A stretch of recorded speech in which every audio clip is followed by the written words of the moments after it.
Joining the More Than Your Age podcast is the founder of Tranquil Guide, Tarina Ganger. Welcome to the show. Thanks for having me. It is an honor to have you. Well, we are in two different time zones right now. It is 2 o'clock where you are, 9 o'clock where I am. Tarina, I came across your profile after reading a response to a post on Instagram regarding age and not limiting yourself to your dreams or desires. And I was like, oh my gosh, this is exactly what I'm all about. And it was talking about why you're not too old for all of that. And I actually want to read a little bit of what you wrote on the post because it's what drew me to you. And then I'd love to dive into your life and how you've refocused your life now as you are approaching 45. Okay, so this is what you wrote. Are you already 45? Sorry, I was just going to say I've just turned 45 not a couple of days though. Hey, happy birthday. Thank you. I meant to check with you beforehand to see, are you already 45? Okay, so now you're 45. Well, happy birthday. Happy belated birthday. Thank okay, you. So this is what you wrote. I lost my identity at age 34 after a hysterectomy, not being able to work, and a relationship breakdown. I picked myself and my son up, created myself a new identity and new successful career. Now age 44, so this was before you turned 45, nearly 45 and loving every minute, I've decided I wanted to change. In the past year, I've completed 5 courses, enrolled and working my way through 4. I quit my job and started my own business this January and went on my first solo holiday. So there's a lot to unpack here, and we're gonna get through a lot of that. But I do want to have you start off by sharing your initial career, which was in domestic violence. How did you get involved in domestic violence, and why was this area important for you? So it just happened by chance, to be totally honest. I was at university and I was studying feminist studies, but then also sociology alongside that. So I was 18 at uni. And I suddenly thought, well, actually, if I'm doing this course, what sort of a job can I actually get at the end of it? Does that make sense? Mm-hmm. So started to think, well, actually, maybe I need to start to get some experience, maybe do some voluntary work. And just by chance, around the same sort of time, I was looking in the newspaper, just reading the newspaper as you do, and found this position for voluntary work at the local refuge. Now, I didn't even know that refugees existed. So I kind of got in touch with them. And at that point, sounds kind of silly, but I didn't even know what domestic abuse or domestic violence was. Not because I hadn't seen it or witnessed it, but just because I didn't know it had a name. I just thought it was normal in some respect. Not necessarily with my parents. And happily, they've always had a good relationship, but just like with the extended family. So it was going into it. I was only supposed to be there for 6 months. I ended up being there for nearly 10 years. Wow. Not as a volunteer, so I eventually got paid work. Well, at what point did you decide, hey, I don't want to volunteer anymore and I want to actually work here? How did that transition happen? So I was there for nearly 2 years while I was still studying, and my manager at the time kept saying, oh, there's all these positions coming up, why don't you apply? And I think at that point my confidence wasn't that great. And so I always kind of held back, but because I kept getting told repeatedly, actually, yes, why not do it? And I was really enjoying the work, so I kind of went for the job interview, got the job, and never looked back. Oh, so when I guess, you did the volunteer work, and then when you did get the job, what did that work look like for you? I'm sure there was a lot, but kind of a generalization of what that was. So initially, when I first got to my first position, it was working nights and out of hours, so it's the weekends, bank holiday. With that position was sleepovers, so I was stopping there during the night time. And part of that job was also answering like a hotline. So the hotline was like kind of anybody out in the community who needed to get in touch. And that could just be for a general chat about what was going on in their life, or somebody who needed access to the hostels. But there are also like kind of the organisations like the police, hospital, everybody that way was just there for them to contact us and kind of say, like I say, if it was just that conversation, to have that, or if they needed to actually refer somebody for us to kind of have a look at whether or not we had spaces. With the organisation I worked with, Hayden Wolverhampton, at that point we had 5 different hostels. So I'd work in the one and then there'd be staff in the other ones. At the start of the shift, I'd know which spaces were available. So some of those spaces might be just having for a single lady, or it could be for a family. So a single lady with, depending on how many beds there were in the room, depending on who we've taken, if that makes sense. How long would these families or these women stay at the hostels? Okay, so this is where it gets a little bit depressing. And when I first started working there, it could be, I don't know, say 6 months, and they'd be able to move on to supported housing or to have their own housing. The longer I was there towards the end, it was taking up to a year, more than a year sometimes, just because there was that much demand, and there still is, on council housing or social housing. Yeah. How were you, because you did this for 10 years, you said, how were you able to separate the intensity of what you witnessed at work and then home life? How did you separate those two? To be fair, working within that sort of setting, you kind of think that it's going to always be really sad, and all you're going to hear is all the sad stories. But it was just a massive mix. So because some of the ladies would be there for that long, and some of them, it will be a case that they've come in for a little bit of respite from their situation. Not necessarily because I wanted to leave that situation, but just because I wanted the respite to be in a better place mentally, so they could then go back to that situation, fortunately. So everybody was in different situations, but we had quite a few fun times as well. And that seems like, was really strange for me to say that, but we were working nights at that time as well. We had a different sort of relationship, and I was still quite young. But no, we had opportunities. So sometimes it'd be a case, well, actually, the phone's not ringing, I've done what I need to do. And I'd either go and sit with them in the lounge, or if I wasn't going into the lounge, they'd come and knock on the door and they'd, "Boy, are you ready for us to come in now?" So we'd all let her sit down and just chat about normal things, if that makes sense. Mm-hmm. So you were able to develop like kind of a friendship in a way with the people who stayed there? Yes. Yeah. Yes. And more so towards the end. So the last few years I was still there. Initially I was working in the hostels. At that point I was moved to working days. And then just as the women were about to leave, it just so happened that position had come up, so I could work outreach.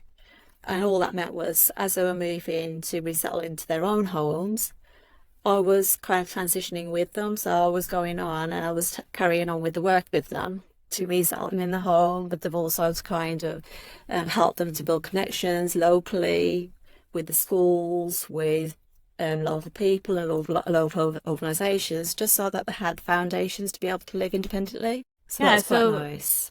very respectable type of work, what you were doing and working with these families. It's neat too to hear that you were able to develop like some this a specific type of relationship, and then getting them hopefully in a safer spot, which I'm sure they greatly appreciated for you. Oh yes, now the appreciation goes both ways. So towards the end, it was while I was pregnant. So for me, it was a completely different situation. Never been in it before. They'd been in that situation. So actually they were helping me through the pregnancy. So they were giving me tips, and they were making sure that I was okay. And yeah, so in a lot of ways, it did work both ways. It wasn't just me giving, it was both ways. Yeah, that's special. Well, I know at some point too, you decided to foster children for 4 years. How did that come about, and why was this also important for you to do? So what had happened at that point was I'd had my son. I was still working in domestic use.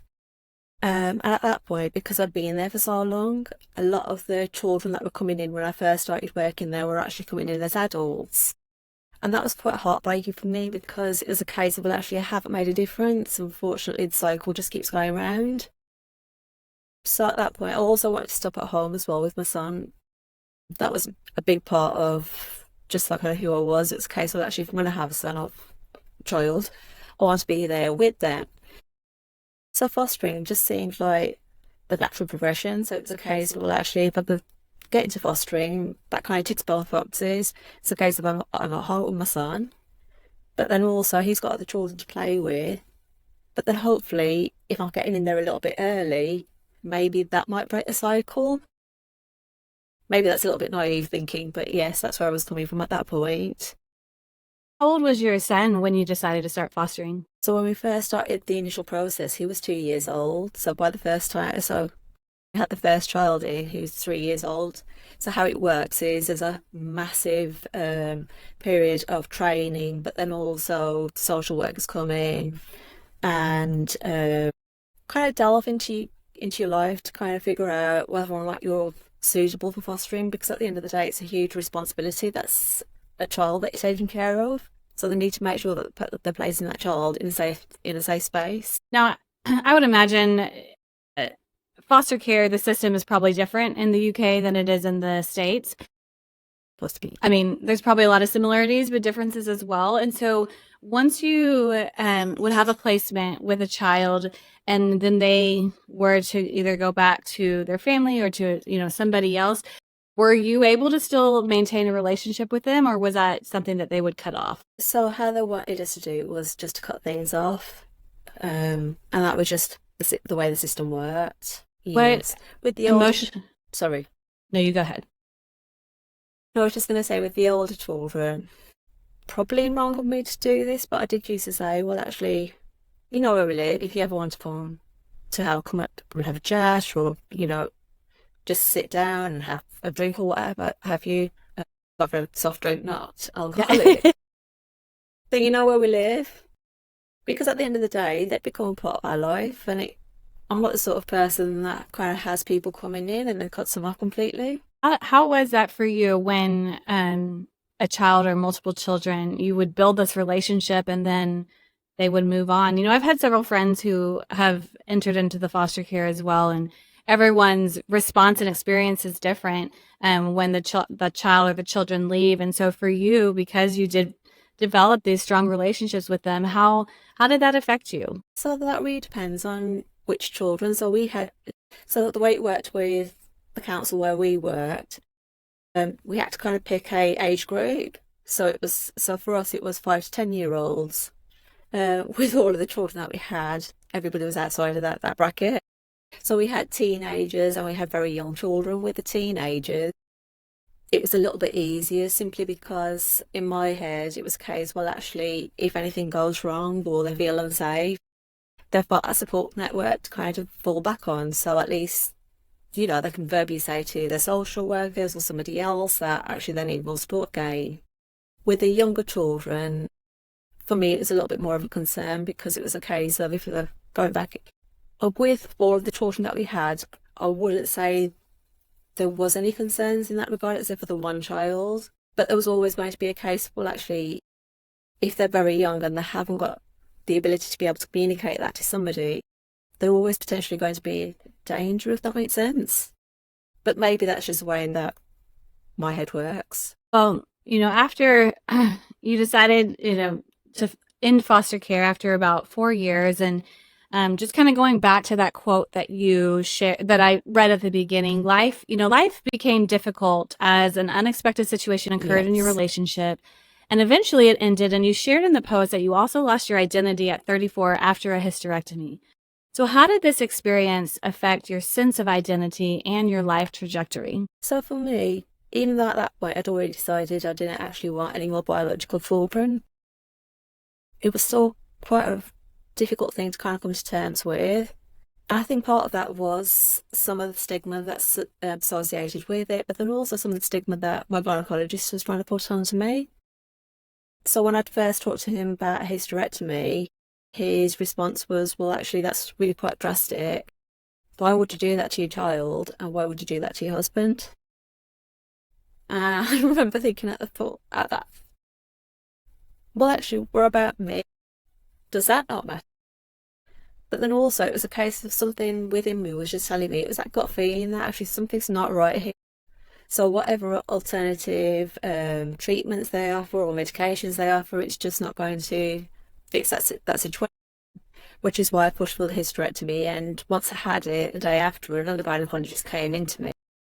And it kind of transpired that actually there was no other route. I needed to have that hysterectomy, just simply because of the fibroids being so large and they just didn't detect them. But then after that, it was just adjusting to having the operation. That was a big thing in itself. losing a little bit of my independence at that time, because obviously when you're not well, you kind of have to rely on other people. But then also it was my identity, because actually if you've had that hysterectomy, you've got a uterus, what does that make you? Does that still mean that you're a woman, or does it mean that you're not? And if you can't have babies, again, does that mean that you are a woman, or does it mean that you're not? And a lot of this wasn't necessarily coming from me, it was coming from external factors. Does that make sense? Yeah, it does. So, the gynecologist said this, and then you said that there were other external factors that were kind of projecting this onto you. When you would hear these comments, how would you wrestle with some of those? Just with those comments, like, okay, what does this mean?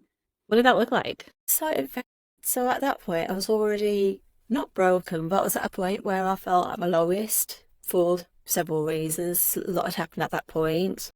And a lot of the time, I'd just kind of let things slide.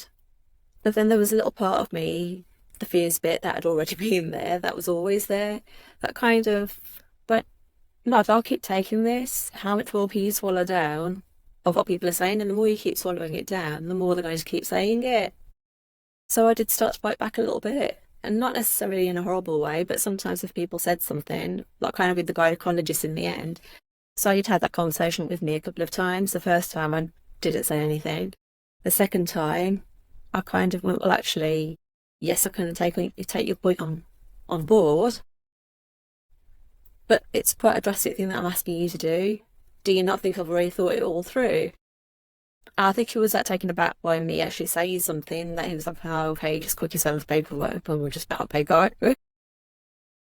But that kind of made me realise that actually, yes, that's the whole point. We've all got a voice, is because we need to use it. And we need to use it for whatever we need to drive forward, and in a good way, if that makes sense. Now, you said too that there's a second gynecologist that after you had the surgery, who came in and basically affirmed what the reason why you did have the hysterectomy. Yes. How did that feel when you knew, okay, I am validated for the reason why I decided to go with this procedure? To be totally honest, Sarah, because when she came in, I was still a little bit high on morphine. So I was in cookie land anyway. I was still really happy. So when she first started to tell me, it didn't quite register. And it did, but didn't at the same time. And it wasn't until later, when I kind of came down a little bit, that it was like, oh my gosh, you really do need to listen to your gut. If your gut's telling you that something's not right, it just really isn't right. You need to, and again, it was about that voice. You need to have that voice to kind of verbalise that, regardless of what anybody else is saying. But even when she was telling me, one of the things that she said was, one of the very initial things was, you must have been in a lot of pain. And I said, yes. And she says, why didn't you tell anybody? To which I just like a little bit laughed, because I was a little bit high, but then also because what more can you do? Because it was like, well, actually, how much louder did you want me to keep saying it? I was telling everybody, I was telling my GPs, I was telling the gynecologist, I was telling people around me, but if nobody's listening to you, there's not much more that you can do. Yeah, that's pretty fascinating, though, that you were telling all these other doctors and other people that you were in so much pain and nobody was like looking further into it. What would some of the doctors say to you when you were telling them, I'm in all this pain? So initially it was a student doctor I saw at my GP's, and she was taking it quite seriously, and she was the one that made the referral to the gynecologist. So I saw the very first kind of gynecologist, who pretty much told me I was wasting everybody's time, but he'd send me for scans because it was something that they had to do. Had these scans, I went to go see the second gynecologist, who told me that they could see fibroids, they could see the 2 fibroids. Wasn't anything to be concerned about because most women have them. And I was thinking, but are most women in this much pain? I think he even made the comment about something to do with the pain threshold being very low, which is quite funny because I keep getting told the opposite as well. So it depends on which doctors I get or what I'm complaining about. My pain threshold is either very low or very high. How it changes, I'm not too sure. But yeah, so we had that conversation and they kind of said, well, actually, let's monitor it for 6 months and then see what happens, see if they grow or if they reduce. I think I had to have the coil at that point as well. That 6 month review became a year review and then 2 years. And after the 2 years, I'd had enough. And it was just like, kind of, now something needs to give now. You keep saying that it hasn't grown, but actually they haven't got smaller either. And the amount of pain I'm in is just getting worse. Now, after the procedure, how long was your recovery? So it's supposed to be anything up to 6 months. I'm the sort of person that, well, actually, I made it worse because of the way that I am. I'm the sort of person that likes to be independent and likes to just kind of get on with things. So in some ways, that didn't really help. But what can you do? Because if you're driven that way, you're just driven that way, aren't you? So I had a little bit of an infection and that kind of sorted itself out. And that kind of also taught me a little bit to pace myself. So I think my son's parents' evening was a month after the operation. At this point, I hadn't really been going out for a walk that often. I'd go, but not very far. His school was only about 10 minutes walk away from my house. So I'd already contacted the teacher and she was like, we could do it on the phone if you like. And I was like, no, because all the other parents are coming into the school to come and have their consultation with you. I'd rather do it in person because I don't want to be different. I don't want my son to think that anything's different because he was already starting to feel kind of fearful that something might happen. So it's like now I keep things as normal as I can. So what we did was his parents' evening, I had the appointment, so it was straight after school. So I'd go and collect him, but see teacher first. I had to leave the house an hour earlier because I was walking out slowly. But it was the case of, no, I want to get there and I'm going to do this. As I did from the butt then. His teacher was fantastic. She was so lovely. She was like, "Are you sure that you're okay?" And then she was even going, we'll get you a taxi home, we can get somebody to go and pick you up. But I was just, it was that found out actually walking and doing that exercise actually builds up your strength as well, and that's good for you. And my body needs that. I was really happy that I'd actually got I went to his school to go and pick him up and to see his teacher. How long did that walk normally take you? 10 minutes. Oh my goodness. Wow. 10 minutes to an hour, man. Determination right there, Tarina. It was a lot of sitting down. It was a lot of sitting on people's walls and going, okay, I just need to get my breath back and then get back a breath. Yeah. Well, when you and I spoke too, you shared that there was a season, and I believe it was after the hysterectomy that you had mentioned too. You stayed home with your son, and then you did foster care, and then there was a season too that you weren't really able to work either, but you love working. And so, how did you find that you were able to fill that void in that season? So it was really quite difficult, just because to me, housework is more work than actually going out to work. So for me, going out to work is a little bit of a respite. But it was just like kind of busying myself and trying to just kind of get them catch up on things that had changed. With the UK, the benefit system at that time had changed quite a bit. And in the sort of work that I used to work in, that was quite important to kind of understand how things had changed, so that when I was advising people that I could give them the correct advice. So it was just like kind of keeping my mind busy, but also keeping myself busy as well. So it was that kind of recuperative new operations. So that was then building up my physical activity, but then also my mental activity as well. That and then just being a parent. Yeah. So after this time, eventually you do get back into work. And you, in your quote too, you mentioned that you had to pick yourself up. You had to create a new identity and a successful career after all these setbacks of not just the hysterectomy, but a lot of other things that you were going through personally as well. Can you share some of the steps that you took to rebuild your life and find a new sense of purpose? Yes.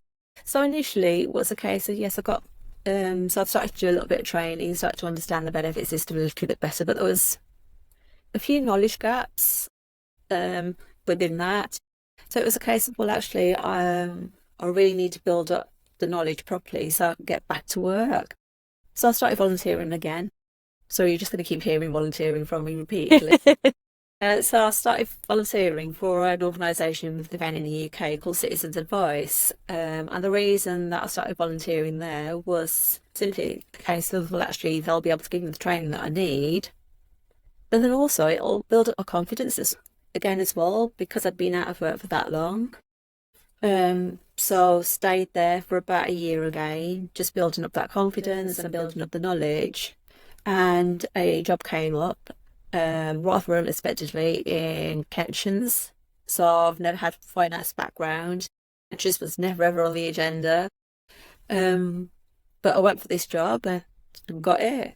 So I was like truly happy, and it was a case of, like, actually, yes, this isn't necessarily what I want to do for the rest of my life, but for now, it's good because it's bringing in an income. But then I'm also gaining more knowledge about something else that I just never knew about, and something I'm going to need later on in my life when I'm that age. But how many years had it been since you worked, as far as like getting income and a job, to starting to volunteer and then getting this pension job? So when we were fostering, we were still getting paid for that. So when I was out of work completely, so that was about 2.5 years.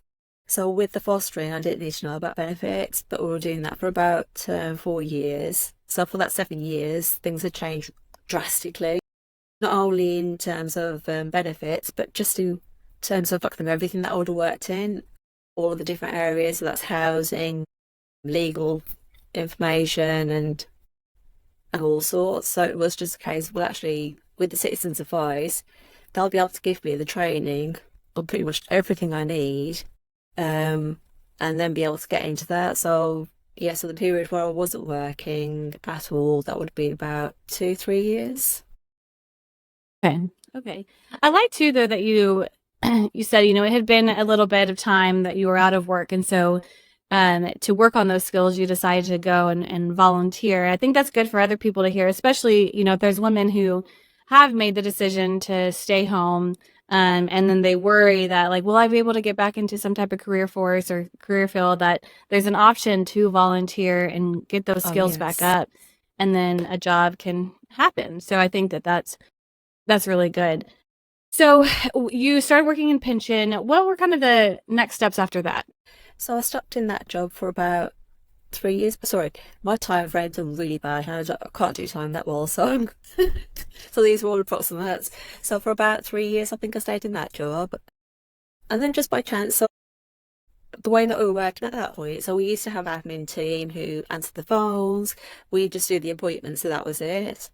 I can't remember why the change had happened, but in the afternoons, we had to take it in turns to manage the phone lines. So that meant me being in the office. So with my job, it was just like kind of outreach. So I was going to different offices, doing the appointments, and that was it. But this was at our central office. I had to be there to take these phone calls. And I remember talking to somebody else on a different team. Poor guy, trying to work out what I keep talking to him. I just so it turned out that he was putting in for a funding bid for a new project, and that project was going to be working within a local community that's very deprived. And the aim of the project was to kind of get in there early to do some preventive work, to kind of get people empowered and to kind of understand a little bit more about their finances and about not getting into debt, and kind of all of the things that I was like really passionate about, and some of the things that I was kind of trying to teach my foster children, the older foster children, just so that they had the life skills to be able to go out there and actually manage real life. So through talking to him, it was like, actually, this is really quite interesting. But it wasn't just that; it was also a case of, because it was working within the community, it was working with the other organisations, or working with the local businesses, getting everybody involved, kind of not just know about the service that we were providing, but then also to let customers that are coming into them know about it, but kind of giving them a little bit of an arsenal to be able to give them a little bit of information and say, oh, we had people from Citizens Advice in today, and this is what they were telling us. It might be worth you going to have a chat with them about that a little bit more, or what have you. So that kind of on a different level, because our parents always worked in retail and they always had their own businesses. that really appealed me. It's like, actually, you know what? That's a really good idea. Why has nobody ever thought of this before?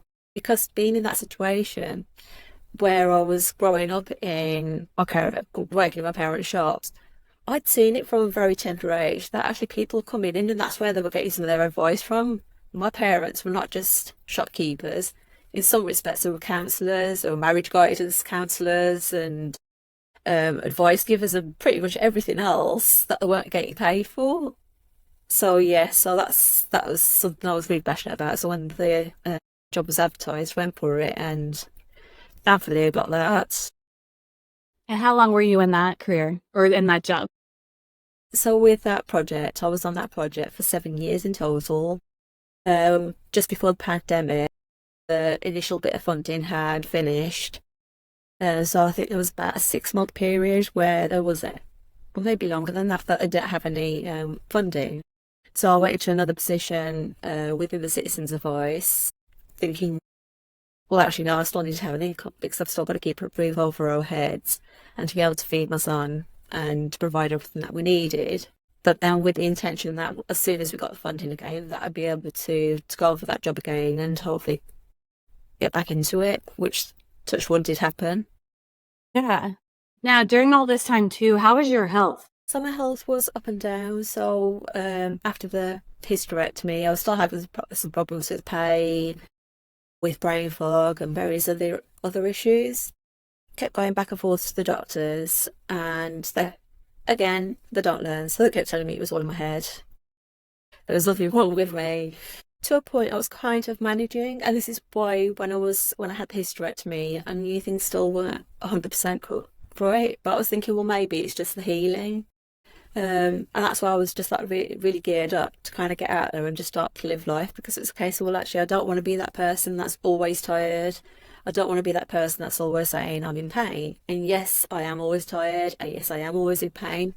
But I want to live. So yes, kind of went through that situation. And then eventually I was talking to a friend who has fibromyalgia, and she suffers from it really bad. So we were sitting down and she was going, so she pours me tea. So she's like, T, I think you really need to go back to the doctors, and I think you need to talk to them and say, can we have a look at fibromyalgia? Because we're doing all of these tests and everything was all coming back okay. Now, fibromyalgia, there isn't a test. So at that point, I kind of like, I don't think it is, because I've seen how you are. She said, no, just do a little bit more research, contact the GPs at the same time because it takes so long to get an appointment. So I booked the appointment in and started doing my research.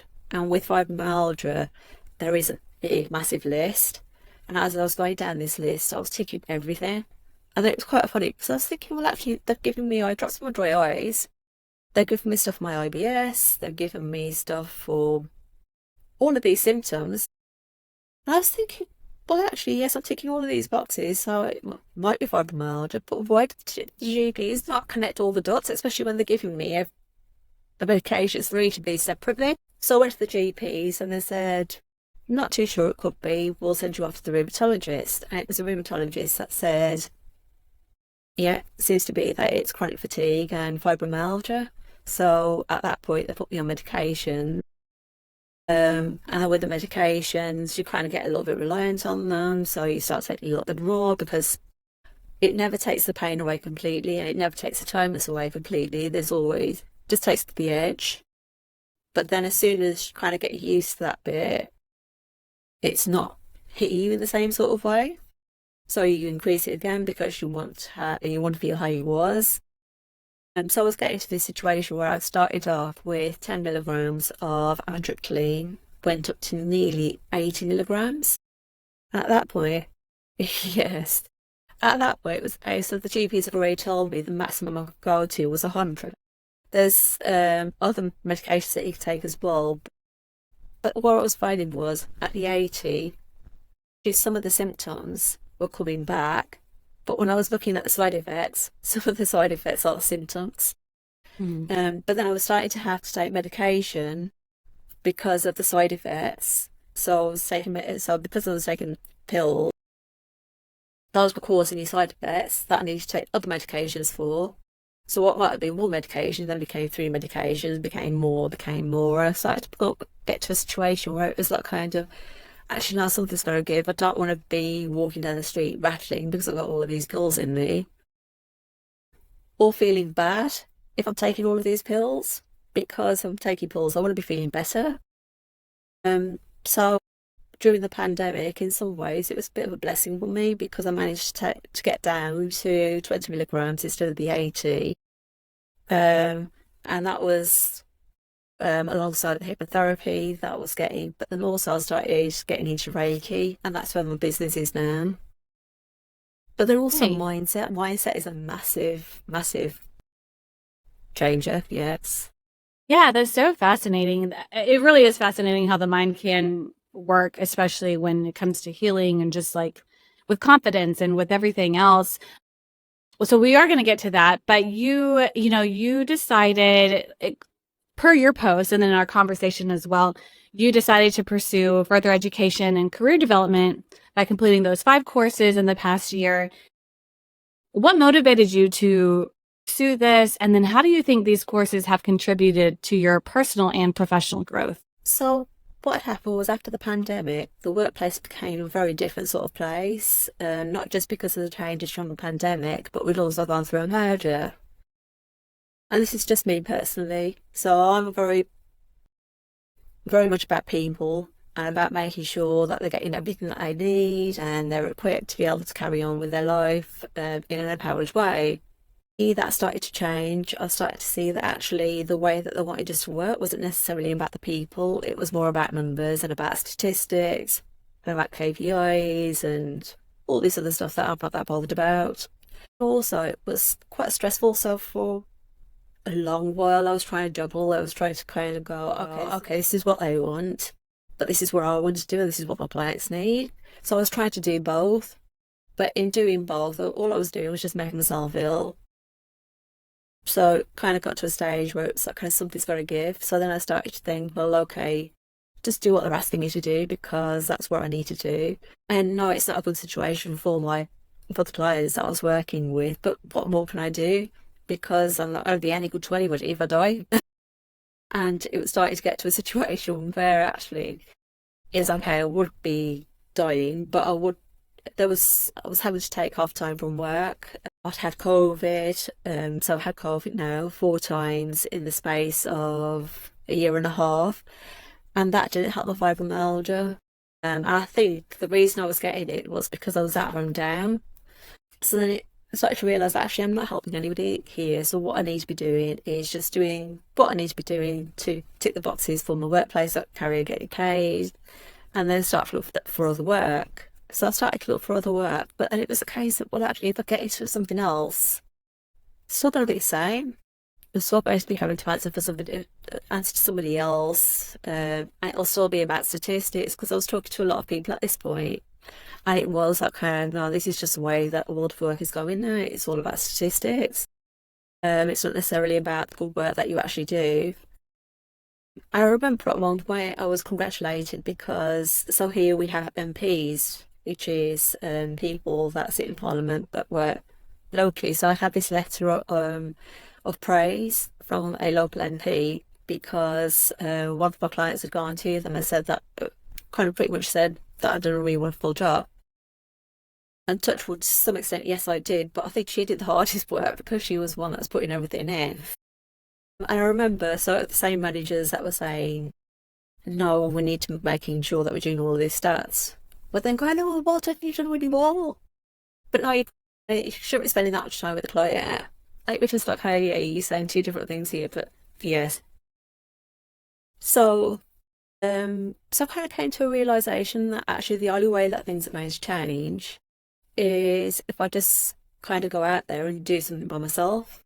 So then it was a case of, well, okay, if I'm going to do that, what is it that I can do?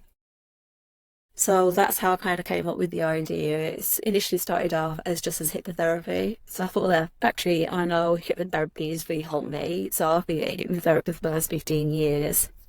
And it's been so beneficial on lots of different levels.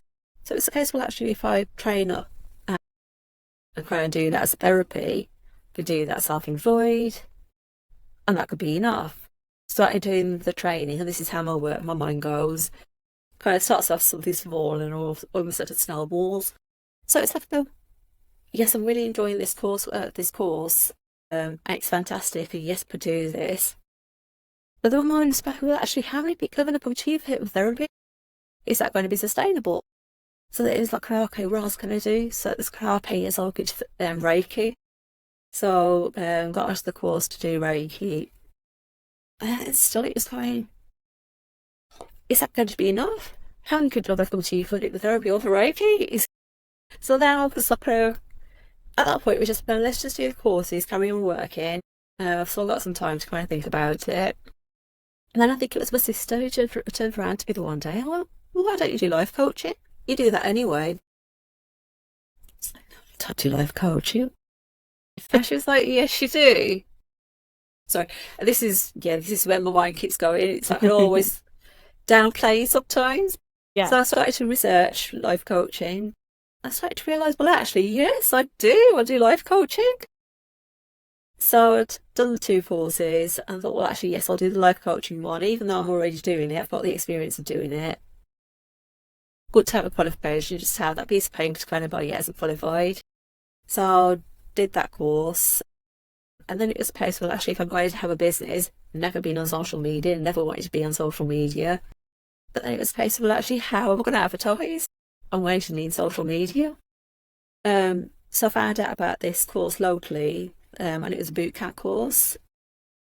So it was social media, content creation, boot camp, and kind of signed up to that. So when I was talking to them at that point, my initial plan was that I was going to carry on working until January sort of time, then give up work and start the business. The course is due to start in November, and it was at the beginning of, I think it was September. I contacted them to find out and realised that actually it was going to be a full-time course. So initially I thought, well, actually maybe I could just take it all as annual leave. And then realised I didn't have enough annual leave. So then it was like, what do I do now?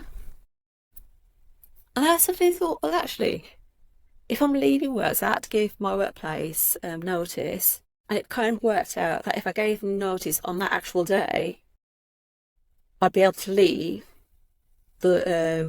just in time to start the course the next week. So I contacted, so my manager at that time wasn't at work. I think she was off on annual leave or something. So I contacted her manager saying, look, I'm sorry to be cheeky, and there's supposed to be, that's supposed to wait.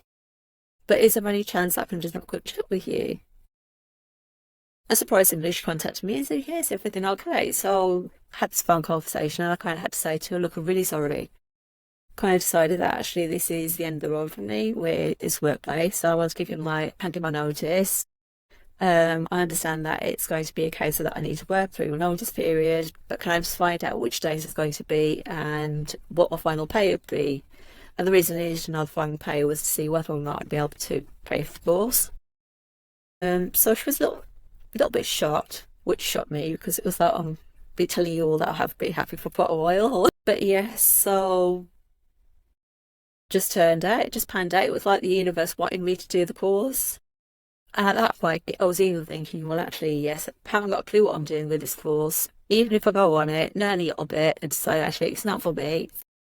But I'll have other people in that classroom with me who might be able to take on that position for me. But that's what I'm doing okay at the moment. Wow, that's a big leap. Just to, to leave the job that's a guaranteed income, and then you're taking this course to start your business. Like I would imagine was probably a little scary too. It was, yes, it was scary. But as soon as I told her, it was liberating. It was like, yes, I'm doing this. Yeah, wow. Well, can you just briefly explain the difference between the kind of the 3 areas that you offer in your business, where you were saying there's life coaching, hypnotherapy, and Reiki? Did I pronounce that correctly? Yes. Okay. Yes. So how I want to offer the service is that somebody could come to me for just the one if they wanted, or for a combination of 3 or a combination of 2, however they wish. So with the life coaching, I could do conventional life coaching, but actually what I'm finding is that I'm connecting a little bit more with my spiritual side, and I really quite like spiritual life coaching, which is not what I used to do in my previous job. So I could do what the conventional stuff that I used to do, or I could go down the spiritual route with people. And it's just about them having a goal, or just knowing that they're not 100% happy in the situation that they're in at the moment, and kind of guiding them to a place where actually they will be happier. So with the life coaching, it is like kind of mindset, confidence, but the biggest thing is about like helping people cope with life transitions. So that could be, it's a lot of it's stuff that I've kind of been through myself. So it's separation and divorce. It could be parenting, because that could be a massive shock to a lot of us. It could be being diagnosed with chronic health conditions later on in life, because again, with all of these, you kind of lose your identity a little bit in each stage. So it's refinding who you are and reconnecting with that joy. With hypnotherapy, that is therapy, and it's tapping into your subconscious, and that could be to help with different behaviours, positive behaviours. So it could be like again to help you with your confidence and self-esteem. It could be to help you to stop smoking or stop vape. Sorry, or it could be to help you maintain a healthy weight. Any number of things you can use hypnotherapy for. And then with the Reiki is very spiritual, and it's a healing. Sorry, start again. A healing therapy. What it believes is the same way our body has a flow of flow of blood going all the way around, we also have a flow of energy going around, and different things in life, everyday life, could kind of cause blocks within that energy field. So it's just kind of unblocking you and letting that energy flow the way that it should be flowing freely. So you, Yes. okay, so you, this is all recent because you just started the business in January, and at the time of the recording, we're at the end of March. Yes. So basically 3 months in, and so as you've been kind of new in this, what is something that, I guess, like, what are you learning right now that you're hoping kind of grows and develops in your business? It is, I first started off with the life coaching idea. It was a case of just doing it the way that I've always done it. I'm getting into it, the more reading I'm doing, the more courses I'm doing, starting to get more in touch with my spiritual side, and it is a case of actually kind of feels as if the universe is saying, yes, that's the way that you need to be going. It's just like, and it's also kind of reconnected with my childhood in some ways. So childhood, in some respects, I was quite spiritual. As children, we are just free, aren't we? And we just kind of believe good things happening, and that life's great. But then we also believe in the magic, and in some ways, it's not. But to me, Reiki and just spirituality, it is a little bit magic. And just about being a little bit more natural as well. Sorry. Oh, no, you're good. You're good. Well, something too that is kind of going to go a little off track, but back to your quote, you had mentioned that you went on your first solo holiday, which really is a huge milestone. It can be very scary to go and embark on a trip by yourself. Can you, I know we're getting close to time, so just can you tell us briefly about your decision to take this trip on your own, and then how did this experience impact you personally? So I've been taking my son on holiday, just the two of us, since he was eight years old. So actually, in some ways, looking back, that was more scary than taking myself on holiday. Yeah, I could see that. Yes. So how it kind of came about was, I love going on holiday with my son. Unfortunately, he doesn't like going on holiday with me that much anymore. Just because of his age, and he likes his Xbox too much, and he can't take his Xbox with him. He's at that age. And then I've got sisters, I've got friends who I could go on holiday with. But I don't know, there was just this spot point where I just thought, actually, I wonder what it'd be like just to take myself off on holiday. And I started to get at this stage where it was a case of I was taking myself out on like many dates just with myself. Because why not? And I think more of us need to be doing that. So it was a case, well, actually, yes, I was doing a little bit of research. And the more I was telling people, You can't go by yourself. That's really scary. And the more they were saying it, there was that little voice in my head going, oh yeah, this is quite scary. I shouldn't be doing this. But there was that other rebellious version of me that was going, no, if they're telling me I can't do it, I'm definitely doing it. I'll show them. So yeah, so that's kind of how it happened. So I went off to, so I didn't go anywhere too adventurous. So it's a case of, well, actually, Milan, that's in Italy. That's a pretty safe place. It's in Europe. It's not too far from here. I should also say my son was really happy. He didn't want to come with me. He wanted to be at home by himself. It was his first piece of independence. And it was something I actually saw part of a app called Frollo, which is for single parents. I was supposed to be, well, I did. I went on my sister's hen do last April. And at that point, he wanted to stop at home by himself. And even though he's very sensible, he's really sensible, I knew there wouldn't be any problems. Part of me just going, don't feel happy with this. So I put a post on there just before I went on the hen do, kind of going, how many of you single parents would leave your child at home by themselves while you go off on holiday? And I kind of got mixed responses to that. Somebody on there kind of went, your gut's saying to you, and well, it's not your gut, there's a part of you that's saying that you're not happy with it, but you're never going to be happy with it unless you actually try. And I remember showing my son these responses, and I was trying to show him the bad ones, kind of going, no, look, they're all saying, no, you shouldn't stop at home by yourself. And he saw that one, and he went, look at this one. This is true. So I kind of made a promise to him at that point. It's like, oh, okay, no, for that April holiday, you're going to stop at my mum and dad's, so I'll let you safe. And I'll work my way up to it, and very soon, I will go on holiday, and I'll leave you at home by yourself. So he get kind to me, when are you going to go on holiday? When are you going to go on holiday? So I put this holiday, so I was like really looking forward to me just leaving him alone for a week. So we did, and house was still sandy when I got back. He was still okay. So it was liberating for both of us. Oh, yeah. I bet. And Italy, oh, it's just such a beautiful place. Yes, yes.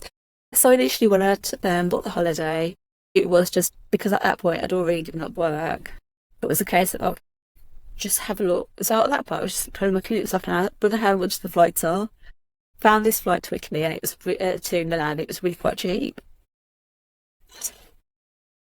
And again, it's my mind. It's like, don't think about it, just quickly book it. So I booked it.